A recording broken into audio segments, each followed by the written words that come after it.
Muito obrigado mais uma vez pela presença de vocês aqui, pelo interesse no conteúdo da nossa disciplina de Civil 237. E eu desejo que vocês estejam bem, que vocês estejam seguros e se cuidando. Vamos lá. O conteúdo da nossa aula 7 vai tratar dos tipos de concretos. Concretos especiais, concretos leves, concretos pesados, concretos massa, refratários, a vácuo, polímeros e alguns outros que nós vamos destacar aqui para vocês. Basicamente, as matrizes de cimento Portland, ou os concretos, eles se apresentam em dois estados, no estado fresco e no estado endurecido, tá certo? Bom, no estado fresco nos interessa basicamente uma característica que nós tratamos aqui como trabalhabilidade. Essa característica está relacionada à fluidez e está relacionada à coesão. Fluidez é aquela propriedade que faz com que o concreto escoe pela forma, que ele preencha todos os espaços da forma de forma fluida, contínua, sem interrupção, sem formação de espaços vazios, que nós chamamos de brocas, sem falhas de concretagem. E coesão é que ele consiga fazer todo esse percurso, todo esse caminho de forma fluida, mantendo os agregados em suspensão, principalmente os agregados graúdos em suspensão. Então, fluido e coeso significa aquele concreto que vai passando pelas formas, vai preenchendo as formas, vai envolvendo as armaduras da melhor forma possível, sem segregação, sem separação de materiais, sem nada. E um outro fator extremamente importante, uma outra propriedade extremamente importante do nosso concreto no estado fresco é a exudação. A exudação é aquele fenômeno descrito por aquela água que ascende pela seção da peça recém-concretada e se deposita na superfície dessa seção, né? Em inglês o pessoal costuma chamar de bleeding. Então toda vez que você estiver lendo um artigo em inglês que ele falar de bleeding, você está do sangramento, né, do escoamento da água para a superfície do concreto. E é muito importante que essa água não exude, né, que ela não suba, que ela não ascenda, porque essa ascensão da água significa que as matrizes estão com o fator água e cimento desregulados, que as matrizes vão ter desempenho menor, vão ser... Enfim, a água tem que estar distribuída ao longo de toda a seção, né? Não é importante que a água se descolhe da seção e ela ascenda a parte mais alta da seção. Isso representa um problema que a gente precisa combater o tempo inteiro. E se tem água demais na minha matriz, isso significa dizer que eu terei uma matriz porosa, e sendo a matriz porosa, ela vai ser menos resistente, menos competente, menos durável. Bom, para o concreto no estado endurecido, nos interessa a massa específica, que está diretamente relacionado com as propriedades mecânicas de durabilidade, resistência mecânica, nós estamos mais ou menos conectados aqui, permeabilidade e absorção, nós estamos mais ou menos conectados aqui, e deformações, nós estamos mais ou menos conectados aqui. Então, cara, todas essas propriedades que surgem a partir da massa específica, e a massa específica está relacionada à garantia dessas propriedades do concreto no estado fresco, representam, então, a nossa matriz concreto de cimento Portland no estado endurecido. E que tipos de concreto, então, eu posso produzir? Bom, os que a gente conhece, né? Dosado em central. Deixa eu ver se eu consigo mudar a cor dessa minha canetinha aqui. Opções de ponteiro, cor da caneta, vamos colocar vermelho que fica melhor. Perfeito. Esse concretinho aqui é o concreto que a gente conhece bem, é o concreto dosado em central. Temos também o concreto virado na obra. Bom, existe um folclore de que concretos virados na obra são menos competentes que concretos dosados em central. Isso não é verdade. A única diferença é que os concretos virados na obra, que são produzidos com as mesmas tecnologias, com os mesmos controles de qualidade para os materiais, com as mesmas técnicas de acompanhamento, é exatamente idêntico a um concreto dosado em central. A diferença é que aqui, no concreto virado na obra, eu vou virar por betonada 1 metro cúbico. E aqui eu tenho betonadas de até 8 metros cúbicos, né? Os caminhões betoneiros de até 8 metros cúbicos. Então, consigo inclusive produzir concretos virados na obra, todo projetado em massa. E aí nós vamos ver logo ali na frente que concretos que são projetados em massa, são construídos em massa, eles têm uma probabilidade, eles têm uma chance de se tornarem concretos melhores, uma chance muito maior do que aqueles concretos que são produzidos em volume. Mas também é possível produzir concretos em volume com boa qualidade. Bom, e daí perpassando aqui, né, ciclópico leve para pavamentos rígidos, colorido, extrusado, de pega programado. Então nós temos toda sorte de concretos, todos os tipos estão aqui descritos e eu vou tentar passar por algum deles aqui agora. Bom, vamos começar então pelo concreto magro. É um concreto sem função estrutural.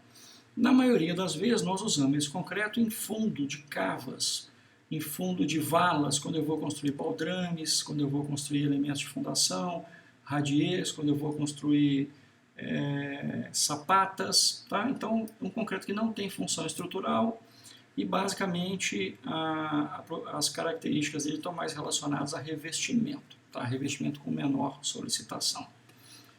Normalmente são dimensionados com baixo consumo de cimento, né? E baixo consumo de cimento para nós representa alguma coisa entre 100 e 150 kg por metro cúbico. Possuem baixa trabalhabilidade, uma grande tendência à segregação e à exudação. Então, embora seja um concreto de baixa resistência, não é simples produzir um concreto magro de boa qualidade. Na maioria das vezes, é mais conveniente usar um concreto com função estrutural, mesmo que não armado, porque o custo de mão de obra para a construção dessas peças é muito, muito maior do que o próprio custo de produção do concreto, né? Então fica a dica aí para você sobre a utilização. Bom, normalmente são utilizados em pisos, contrapisos, material de enchimento, como isolamento, regularização de concreto estrutural nas cavas de fundações, como eu já te falei, onde as armaduras não podem, né, ter contato direto com o solo. O concreto que nós estamos acostumados a ver aí todo dia é o que nós chamamos de concreto convencional, e podemos dizer que o concreto convencional é aquele sem qualquer característica especial e que é utilizado no dia a dia da construção civil. Eu acho que esse negócio aqui ficou esquisito, mas tudo bem, está errado isso aí, né? Esse N deveria estar aqui e não deveria estar aqui. Não sei por que isso aconteceu, mas tudo bem. E quais são as propriedades que me garantem a característica, me garante a boa qualidade ou a qualidade dos concretos convencionais? Né? Slump test, e nesse slump test é onde eu testo a característica do meu concreto, principalmente relacionado à sua capacidade de ser moldado, alguma coisa assim. E para esse slump test nós temos aí um número que varia entre 40 e 70 milímetros, 4 e 7 centímetros. O que seria o slump test? Né? Lá na aula prática nós vamos ver isso. É um ensaio. Nós vimos ali nos aditivos, nos superplastificantes, a produção de concretos autoadensáveis e nós usávamos lá um cone, um molde tronco cônico, que era do slump test, mas ao invés de medirmos o abatimento, né, que era quanto aquele concreto cedia, a gente media o espalhamento. Então, esse valor de slump test está relacionado ao abatimento do corpo de prova em relação à altura do molde tronco cônico. E nesse caso aqui nós temos entre 40 e 70 milímetros. E onde a gente usa concreto convencional? Em quase todos os tipos de estruturas, né? Normalmente estruturas armadas, estruturas de concreto armado, né?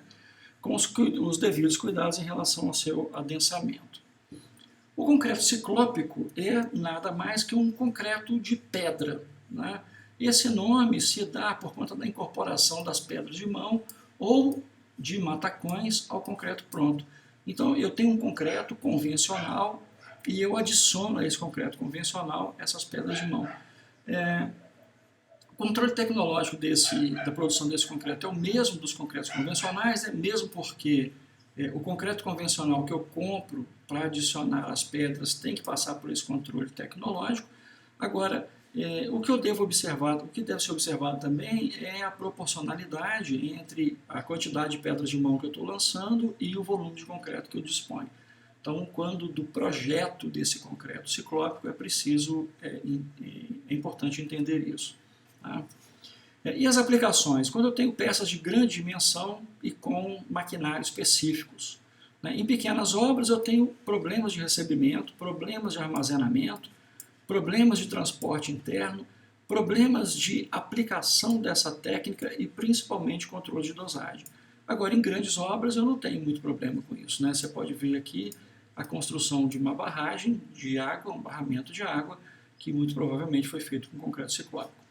Essas pedras entram nesse nosso concreto ciclópico, que não é armado, para, de alguma forma, reduzir a quantidade de concreto disponível por metro cúbico.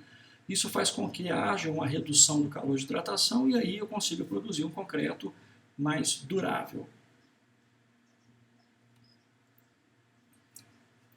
Concretos bombeáveis. Esses concretos, uma das características mais importantes desses concretos é a sua fluidez. E nós já conversamos lá, e fluidez é uma das características da trabalhabilidade do concreto, né? Esses concretos normalmente são bombeados por tubulações com um diâmetro que varia de 3 a 5,5 polegadas, ou seja, de 75 até 140 milímetros, mais ou menos, né?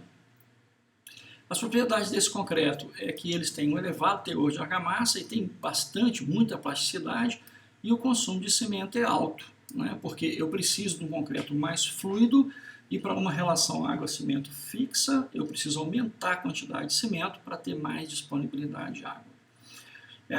Pode ser usado em qualquer tipo de obra, principalmente em obras onde eu tenho problemas com acesso, né? Porque aí eu posso parar o caminhão a uma distância, lançar o concreto numa bomba e da bomba eu posso levar esse concreto até o local da sua aplicação, né? Ou quando eu tenho a necessidade de vencer grandes alturas ou longas distâncias. Você veja nessa imagem aqui, né, que curiosamente parece que eu estou lançando concreto dentro do transatlântico, mas na verdade não. Eu estou fazendo um enchimento aqui de um cais, de um pier, né, para a construção de um novo atracador para esses barcos. Nessa outra situação eu não consigo. Eu tenho aqui parece uma estação de ônibus, né, e eu estou fazendo novas estações aqui, novas instalações para a estação. Eu não consigo entrar com um caminhão de concreto por essa região, porque eu interromperia, por exemplo, o fluxo dos ônibus nessa estação. Então eu lanço mão, né, de um concreto bombeado para fazer então essas minhas concretagens.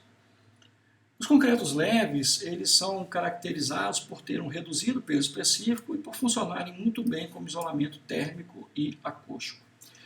As propriedades desse concreto é que as densidades são próximas a 500 kg por metros cúbicos e a redução da densidade pode, para atingir esse patamar, né, pode afetar a resistência.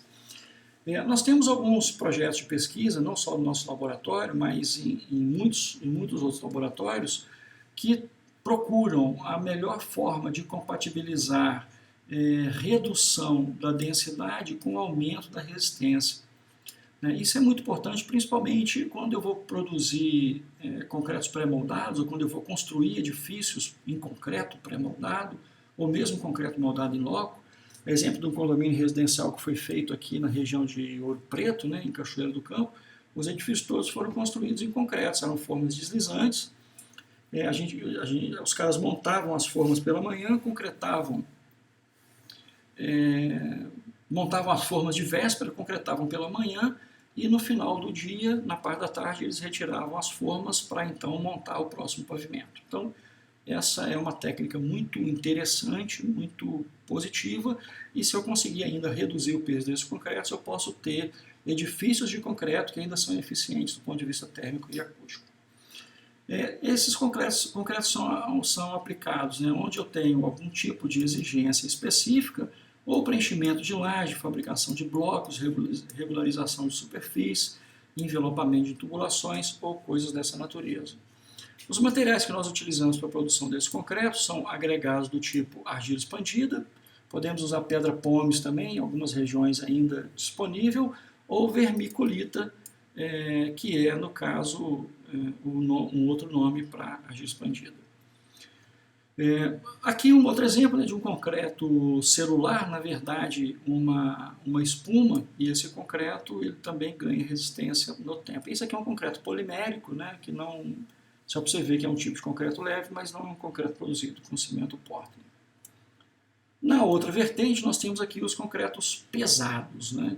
eles são produzidos para ter uma massa específica aparente maior possível. Então a gente troca a brita por hematita, por magnetita, por barita, que são agregados muito pesados e que têm a capacidade de influenciar de forma muito significativa no peso desse concreto. A massa específica desse concreto, então, é superior a 2.800 kg por metro cúbico, é um concreto de boas características mecânicas, né? E que é durável e tem características de propriedade de durabilidade bastante interessantes e são capazes ainda de resistir à propagação de radiações. Por isso que nós usamos esse concreto, por exemplo, para vedação de salas de radiografia, de tomografia ou de outros equipamentos, né, que se utilizem de algum tipo de raios X ou gama ou coisa dessa natureza. Paredes de reatores atômicos, né, também são utilizados, esses concretos são utilizados, e contrapeso também. Então, olha, contrapeso. Se você pensar num totem, né, aqui eu tenho um pilarzão grandão que vai servir como um totem. Totem são aqueles postes muito, muito altos que servem para fazer propaganda, ou para sinalizar, ou mesmo para comunicar alguma coisa de alguém, né? Então esses concretos pesados são usados nessas estruturas de fundação para permitir que esses totens tenham equilíbrio e que desempenhem sua função de forma adequada. Um outro tipo de concreto que nós temos é o concreto rolado, que é um concreto seco, é um concreto de slump zero, não é um concreto plástico, e ele também é caracterizado por consumir baixo cimento, por ter um consumo de cimento muito baixo. Ele tem, por isso, baixa trabalhabilidade e precisa de ser compactado com rolo compressor para que ele desempenhe as suas funções. Inclusive, ele tem que ser seco o suficiente, né, para suportar o peso próprio do rolo sobre esse concreto sem que ele fuja, né, debaixo do rolo. Normalmente, esses concretos são utilizados em pavimentos, em vias pavimentadas, né? Aplicam-se as camadas desse concreto e aí depois a gente vem com um rolo liso fazendo a compactação e aí nós temos uma via pavimentada com concreto, né? Pode ser utilizado também em base, subbase ou mesmo na construção de barragens, né? Por ter baixo consumo de cimento, ele pode ser utilizado na construção de barragens, porque ele também vai desenvolver um baixo calor de hidratação. Um outro tipo de concreto rolado que nós temos, né, é o concreto para pavimento rígido. Esse concreto especificamente é um concreto que deve resistir aos desgastes por abrasão e também à solicitação por tração na flexão, que são os parâmetros prioritários para o dimensionamento desse concreto. E onde que esse concreto é especificamente aplicado? Em pistas de aeroportos ou em pistas e autopistas com grande rolamento, grande carga de rolamento, não só em volume de tráfego, quanto em peso por eixo, e que estão sujeitas a desaceleração e aceleração. Essas regiões de desaceleração e aceleração, elas sofrem frequentemente com esse tipo de esforço. E você pode perceber que nas vias que são somente asfaltadas, né, a gente tem uns defeitos, assim como se fossem umas ondas que se formam, onde o asfalto migra para as regiões de menor solicitação e acaba formando defeitos na via ali, sulcos, né, no trilho de rolamento dessas rodovias. Esses concretos devem ter uma tração na fricção superior a 4,4 MPa, a 35 MPa de compressão. Eles têm um consumo de cimento da ordem de 400 kg por metro cúbico, baixa plasticidade e baixo teor de argamassa, porque de verdade também eles são compactados com rolo. Então eles têm que reagir ao esforço de vibrocompactação que está relacionado à técnica construtiva para a aplicação desse material. Eu acabei me adiantando ali, né, muito aplicado na construção de pistas, aeroportos, corredores de ônibus ou em avenidas de grandes cidades, onde eu já mencionei para vocês, os esforços de carga por eixo de aceleração e desaceleração são extremamente importantes. Um outro tipo de concreto também rígido, né, é o que nós chamamos de white topping. Esse white topping é basicamente uma cobertura que se faz em vias asfaltadas. Então, você já deve ter passado por aí, já deve ter visto que em algumas vias, principalmente nos trechos aqui de Belo Horizonte e Ouro Preto, Não raro, eu tenho máquinas raspando a superfície do asfalto, tirando aquela superfície mais degradada, já desgastada, e aplicando uma outra camada de asfalto por cima. Uma solução mais inteligente, tecnologicamente mais eficiente, seria, após a raspagem desse material, né, aplicar uma camada de concreto aqui em cima. Isso daria a essa via maior vida útil, maior durabilidade, evidentemente o custo é maior, claro, mas seria uma etapa de recuperação com um tempo de utilização, uma vida útil muito maior, né? Então a gente faz a recobertura das pistas de asfalto com concreto, trazendo para o asfalto os mesmos benefícios que a gente tem num pavimento rígido, que é melhor rolamento, melhor aderência, maior durabilidade da pista de rolamento, maior segurança ao rolamento, coisas dessa natureza.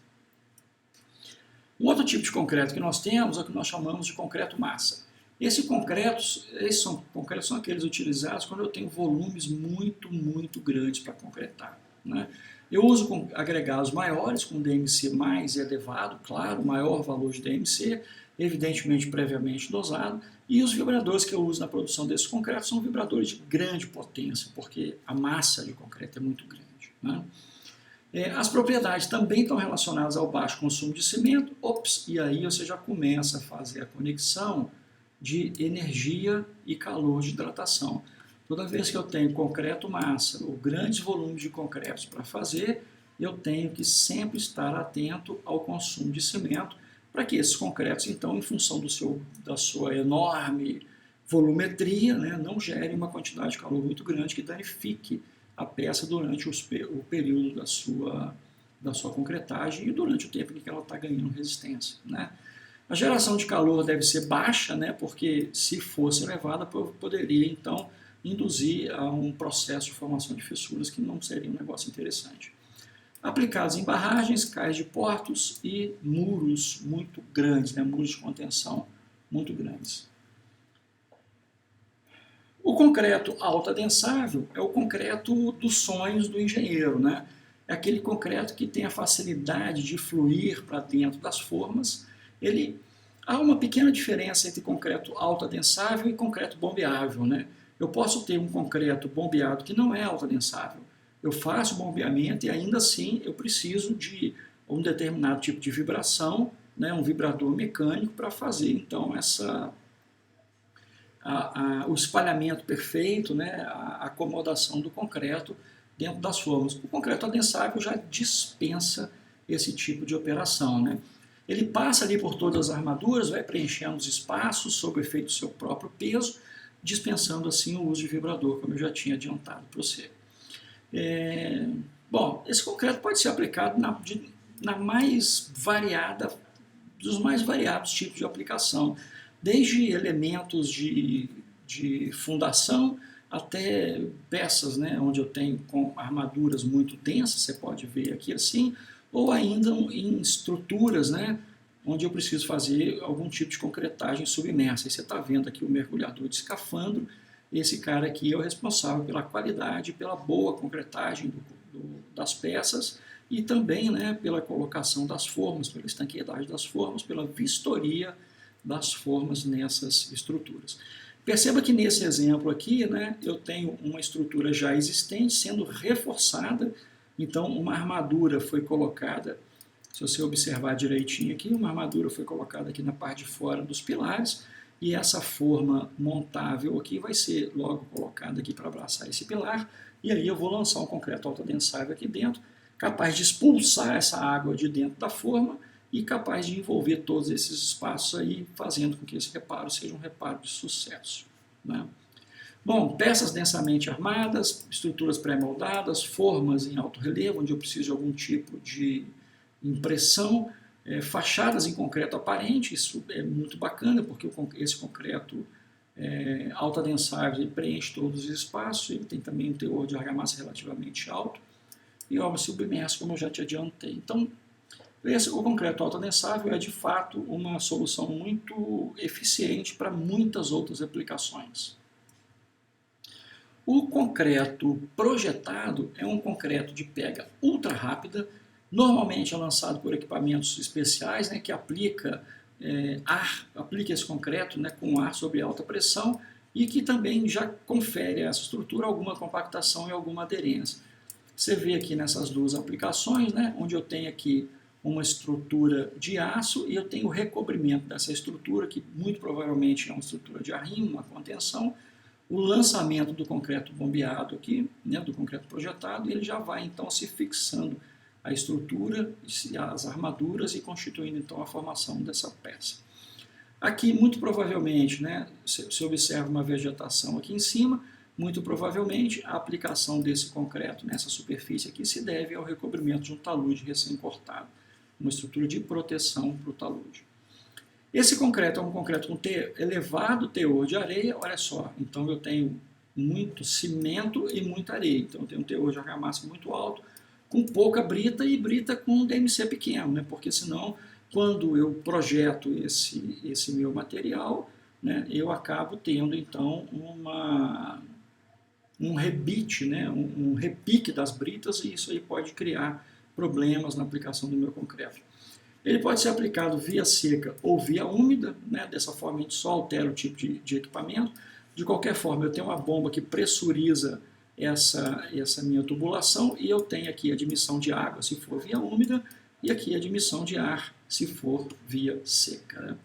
Normalmente utilizado para revestimento de túneis, paredes, pilares, contenção de encostas, né?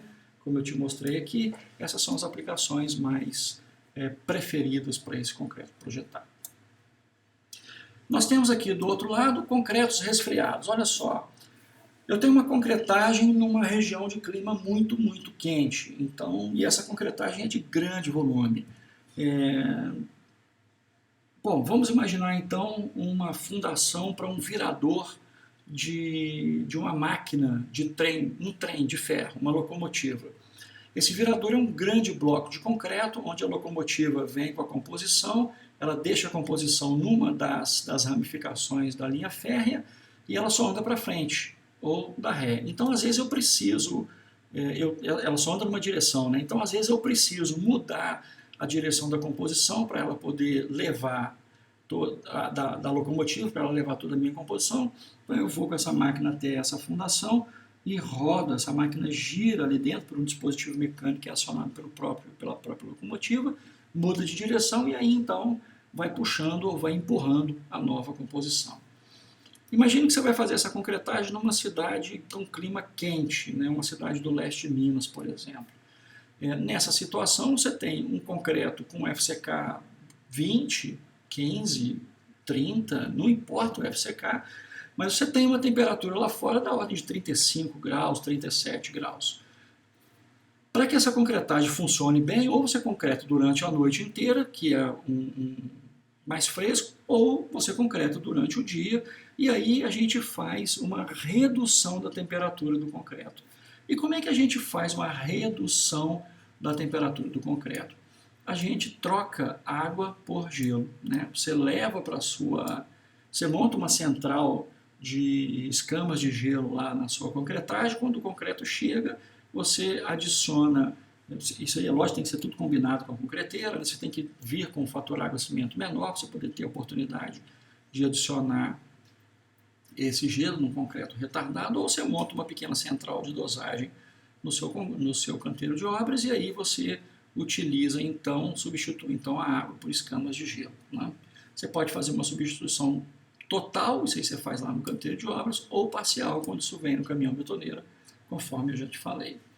Reduz as tensões térmicas. Por que reduz? Porque reduz o calor de hidratação. Né? Isso aí é muito importante. Isso faz com que fissuras sejam evitadas, com que o seu concreto mantenha a trabalhabilidade, porque ele tende a adiantar, antecipar muitos tempos de pega, e aí o seu concreto acaba perdendo trabalhabilidade, o que não te interessa. Né?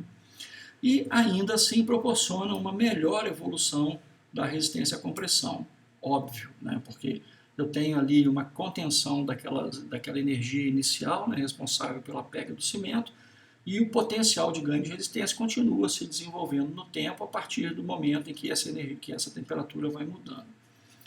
Concretagem de estruturas de grandes dimensões, né, alguns tipos de fundações, como esse que eu te falei da rotatória das locomotivas, barragens base para máquinas e para blocos que necessitem de um elevado consumo de cimento.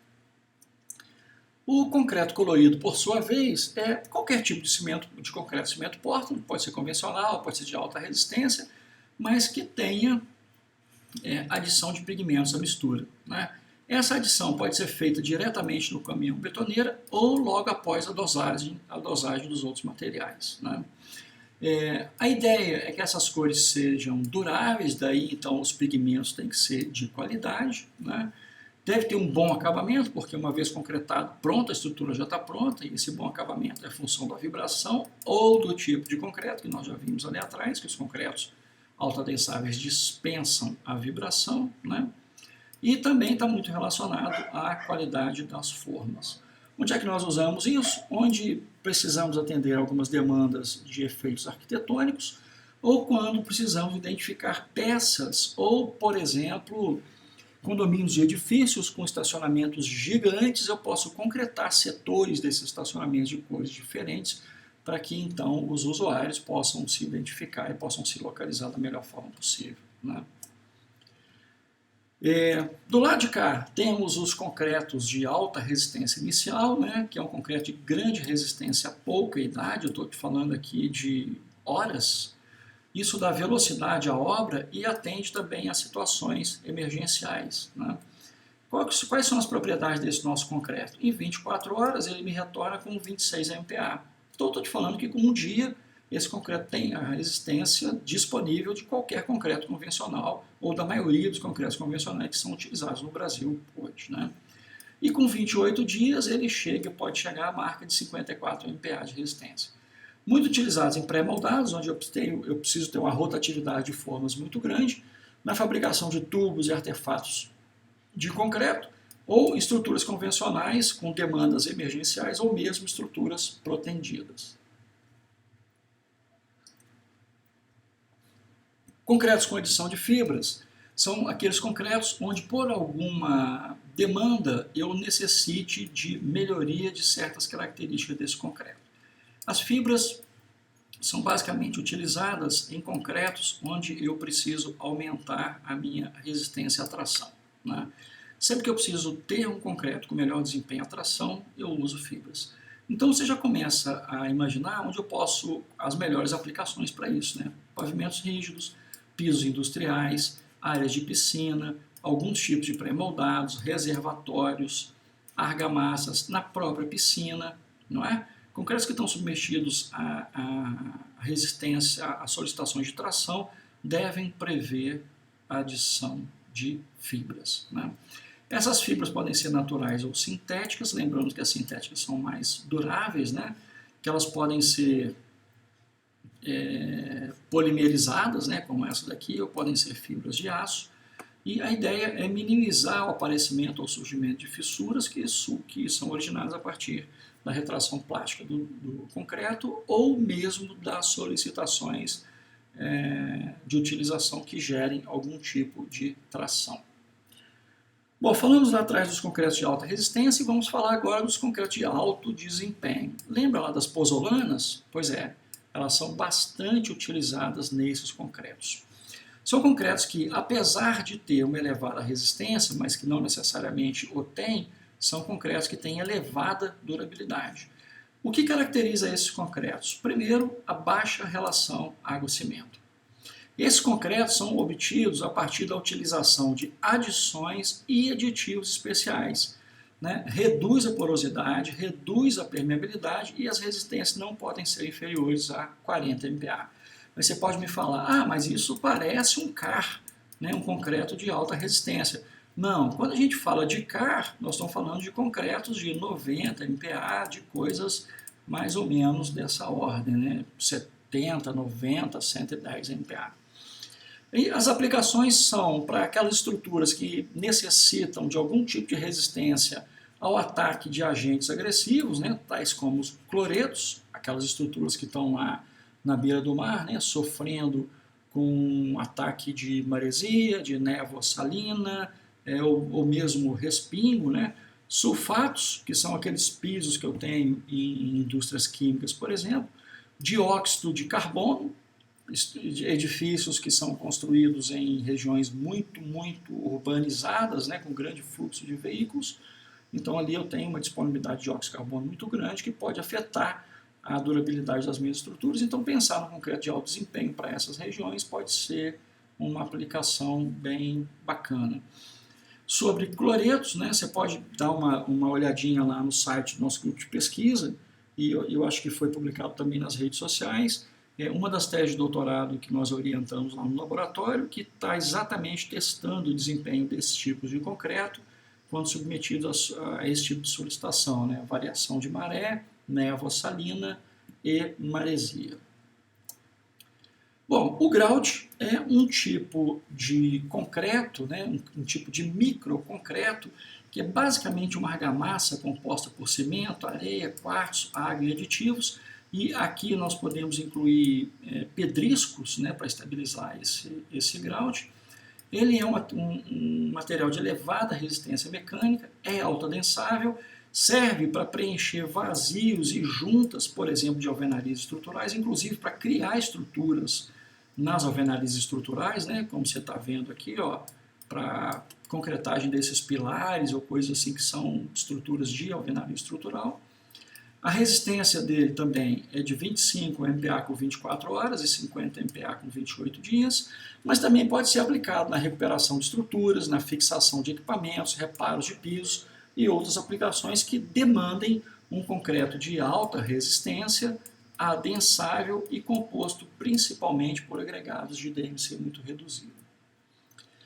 Do lado de cá nós temos o concreto extrusado. Esse concreto é muito utilizado, por exemplo, para a construção de obras acessórias em vias de pavimentação, né?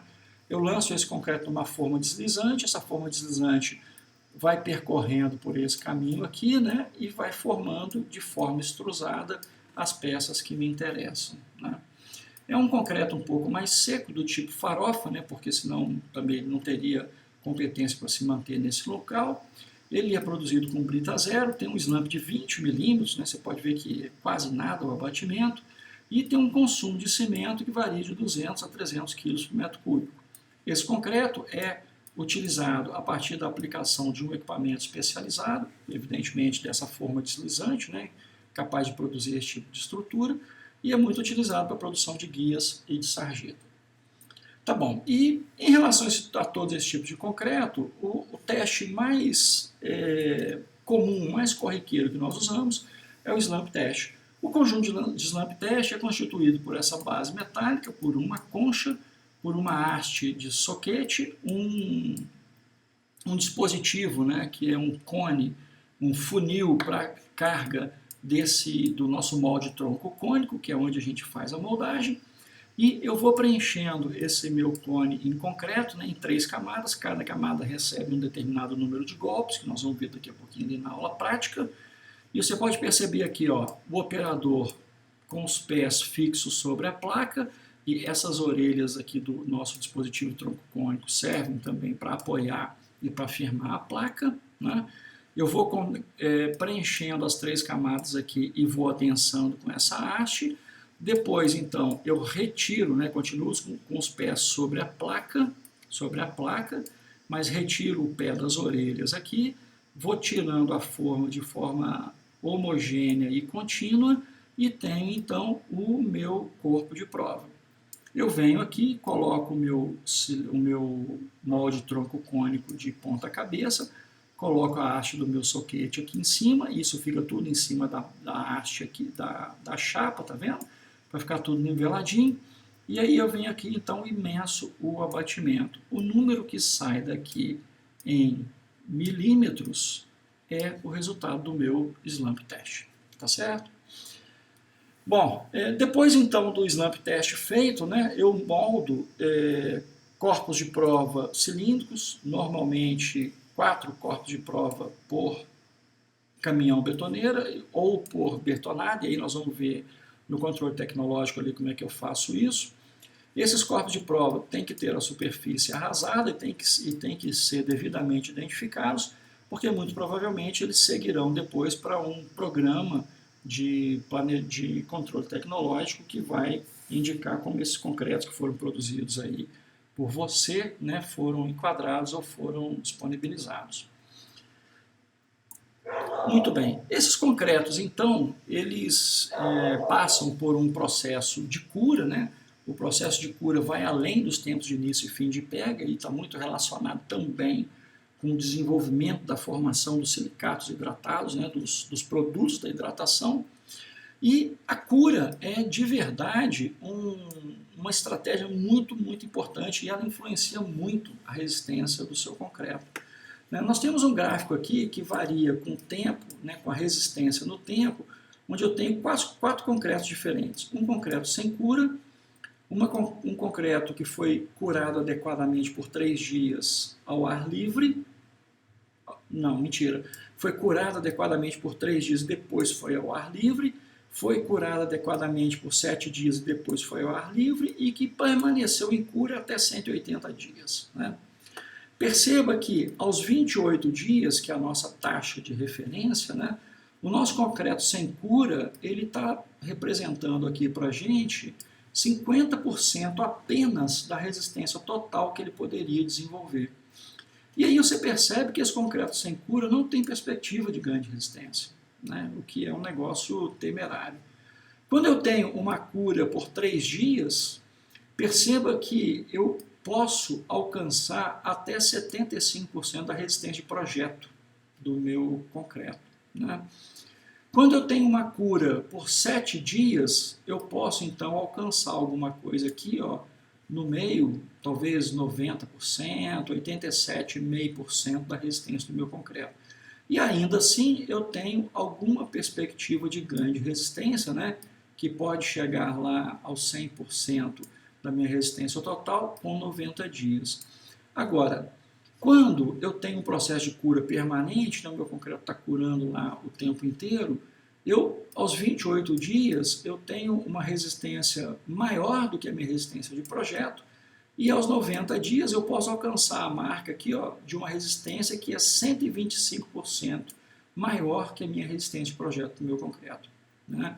Então, a cura é extremamente importante.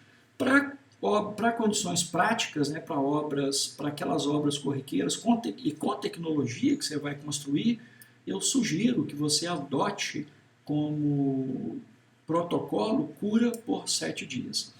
Essa cura pode ser feita, por exemplo, com a dispersão de mantas aqui em cima, né, essas mantas ficam úmidas aí no tempo, como você vê.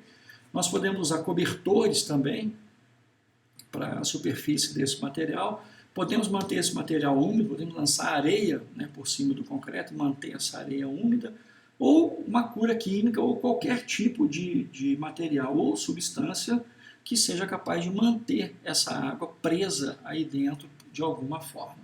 Né? Então isso aqui é para nós uma coisa extremamente importante.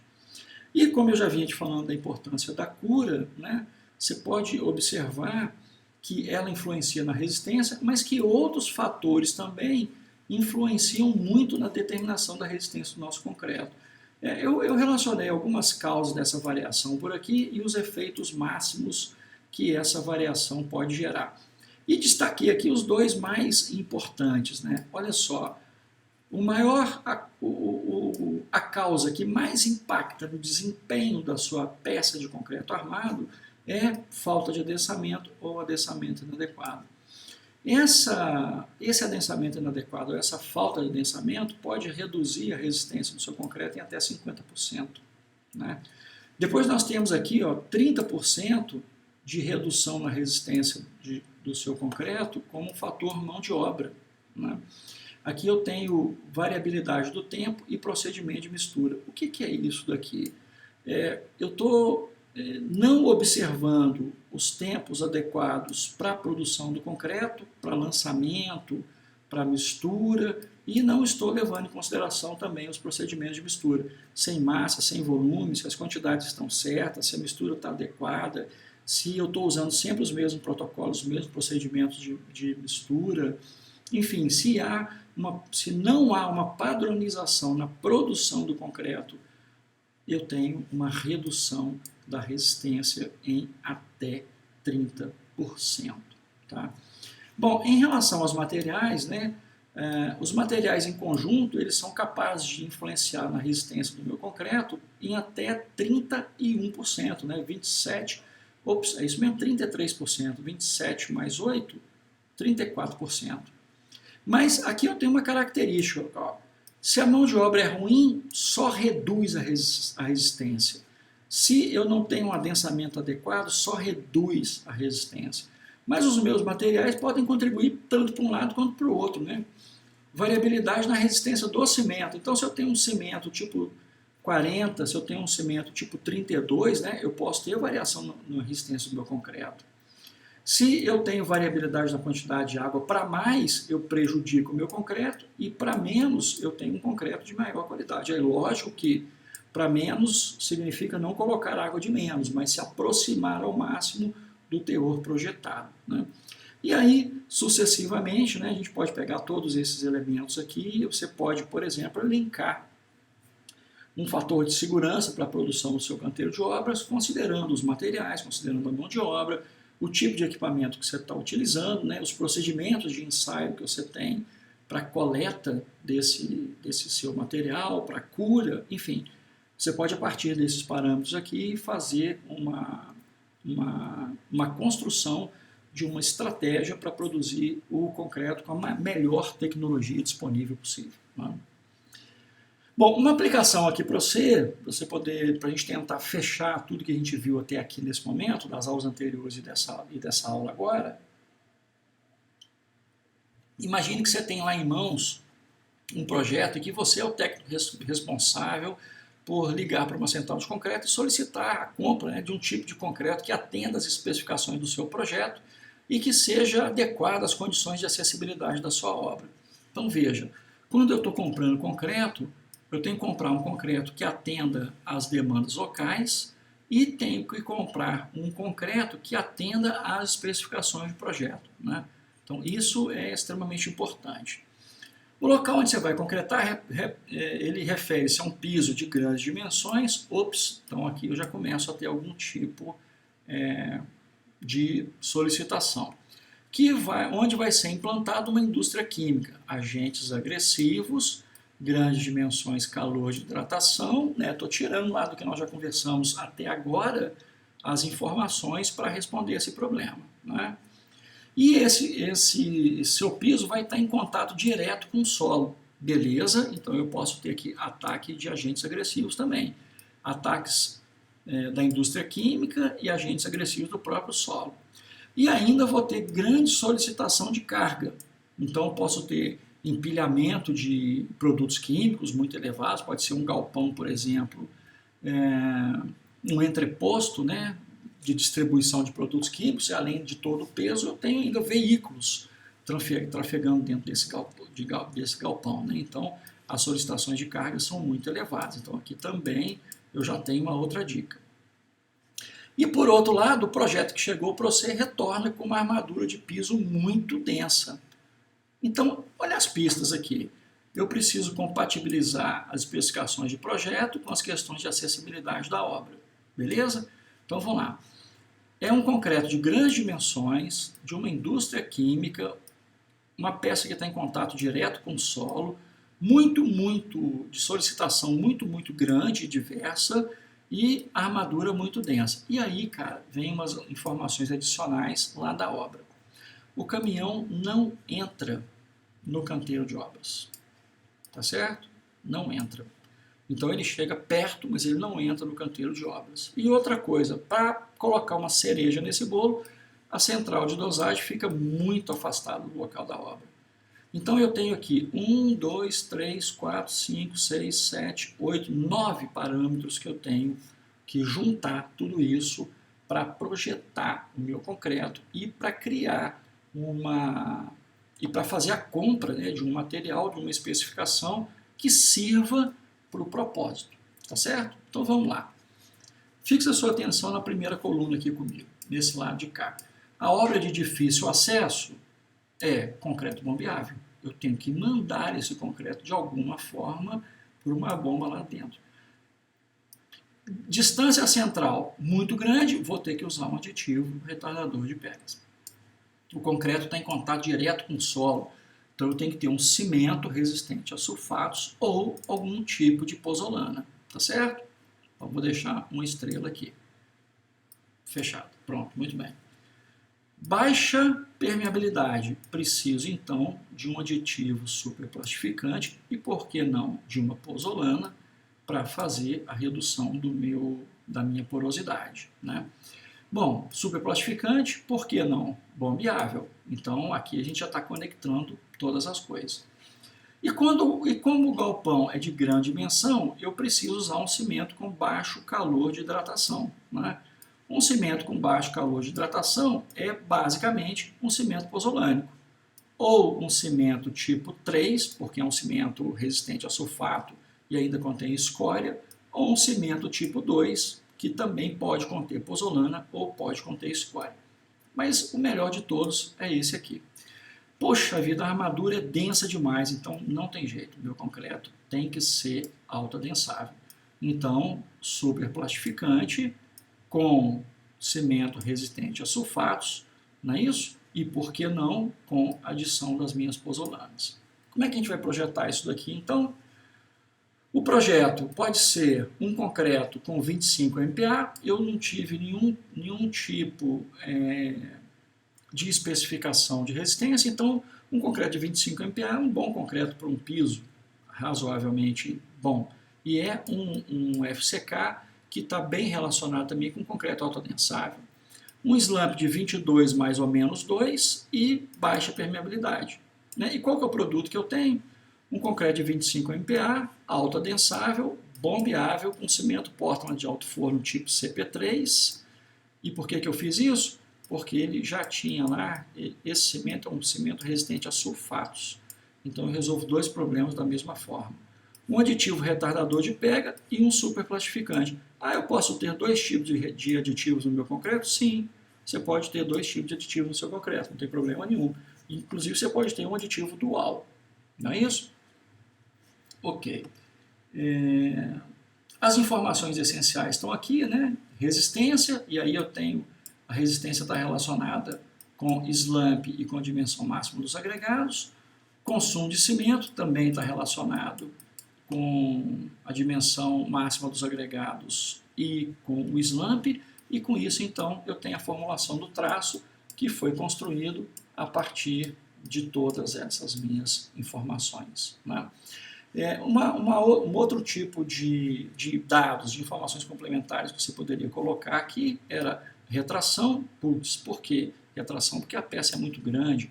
Fluência, porque eu posso ter uma redução na dimensão por conta da aplicação das cargas. Permeabilidade, modo de elasticidade, temperatura e resistividade. Lançamento, teor de argamassa, cor, massa específica. Ar incorporado, fator água-cimento, aditivos e cimento. Então, todas essas observações aqui, todas essas informações complementares, se você observar, vão estar de alguma forma relacionadas com a obtenção do melhor produto, que foi esse que nós destacamos aqui para essa situação. Então, é o seguinte, meninos e meninas, eu chamo a atenção de vocês para que vocês entendam a ciência e a tecnologia dos materiais com todos os conceitos que nós estamos estudando até agora de forma aplicada. Então, esse é um problema prático que apenas um dos muitos problemas práticos com os quais você vai lidar na sua vida profissional, quer você seja um engenheiro de estruturas, quer você seja um engenheiro que vai mexer com saneamento, com hidráulica, com transportes, com qualquer tipo de engenharia, da área da engenharia civil, você vai lidar, até mesmo com gestão, né, você vai lidar com problemas dessa forma. Então, todos os conceitos da disciplina nessa direção nos levam a fazer um link dessas informações conceituais e produzirmos para o nosso cliente ou produzirmos para o nosso país o melhor produto possível com o maior desempenho de todos. Muito bem, o que eu tinha para mostrar para os senhores até agora era exatamente isso daqui, e eu mais uma vez agradeço a atenção de vocês e a disponibilidade. Tchau, tchau, uma boa semana.